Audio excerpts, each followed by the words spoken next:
Physics classes में आपका स्वागत है। फ्रेंड्स, आज हम स्पर्शजा नियम को समझेंगे और साथ ही समझेंगे कि स्पर्शजा नियम लागू होने के लिए कौन कौन सी शर्तें आवश्यक हैं। तो फ्रेंड्स, स्पर्शजा नियम नाम क्यों पड़ा इसका? क्योंकि यहाँ पर आप देख सकते हैं कि सपोज करिए मैंने एक दृढ़ आधार लिया। इस दृढ़ आधार से मैंने फ्री पोजीशन में एक दंड चुंबक लटका दी और इसके दो ध्रुव हैं N और S। ओके, तो ये दंड चुंबक है, ये दंड चुंबक आपने देखा होगा कि जो धागे से लटकाते हैं फ्री पोजीशन में, तो वो कुछ समय के बाद ऑटोमेटिक ठहर जाती है। वो भी कैसे? पृथ्वी के N और S ध्रुव के सापेक्ष। तो S, N और S ध्रुव के सापेक्ष समांतर हो जाती है, तो वहां एक पृथ्वी के द्वारा बल लगाया गया है। ये स्पष्ट हो रहा है, क्योंकि पृथ्वी के द्वारा किसी प्रकार का यदि फ्री पोजीशन में लटकी हुई चुंबक पर अट्रैक्शन बल नहीं लगता तो चुंबक स्थिर कभी नहीं होती।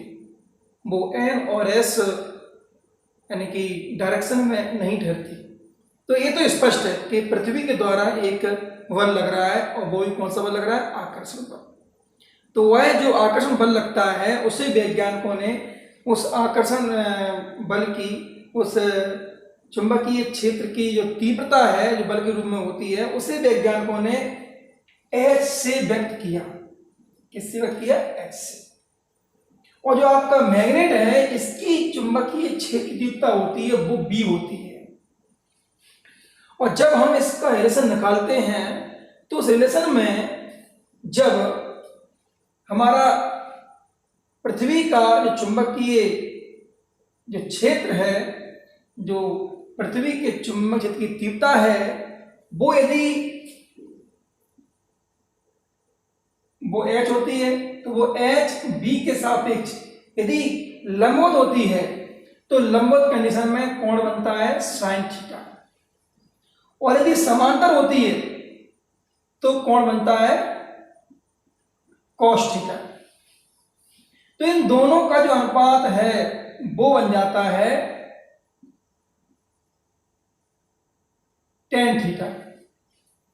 तो इसलिए इसका नाम पड़ गया स्पर्शजा नियम।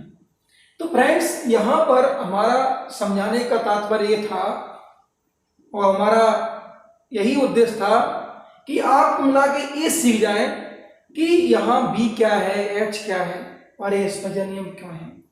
तो इसकी जो मेरा एम है आपको इसकी शर्तें सिखाने का पूरा हो जाएगा। तो वो भी पूरा मतलब आप समझ चुके, तो अब आप इन शर्तों को बड़े आसानी से सीख सकते हैं। देखिए, पहली शर्त क्या है? स्पर्शजा नियम लागू होने के लिए पहली शर्त यह है कि दोनों चुंबकीय क्षेत्र एक समान है, अर्थात यहां B = H होना चाहिए। तो ऐसा संभव है। दूसरा क्या है? दोनों चुंबकीय क्षेत्र परस्पर लंबवत होना चाहिए। कैसे लंबवत होना चाहिए? ठीक इस तरह से, ऐसे लंबवत होना चाहिए, या और देख लीजिए आप इस तरह से। सपोज करिए A B है और A H है, तो ऐसे लंबवत होना चाहिए आपस में, इसे कहेंगे लंबवत। तीसरा है आपका दोनों चुंबकीय क्षेत्र एक ही तल में होना चाहिए, यानी कि यहां पर जब एक तल A बनना है और एक तल A बनना है, ये B का मान लीजिए और ये H का, तो ये दोनों जो एरिया बन रहे हैं वो एक ही तल में है, यानी कि इस एरिया में आएंगे। दोनों का आपस में जो अट्रैक्शन हो वो एक ही तल में हो। तो फ्रेंड्स, आपने सीखा कि स्पर्शजा नियम की शर्तें क्या हैं और स्पर्शजा नियम क्या है। तो मैं ऐसा करता हूं कि आपको समझ में आ गया होगा। Thank you very much.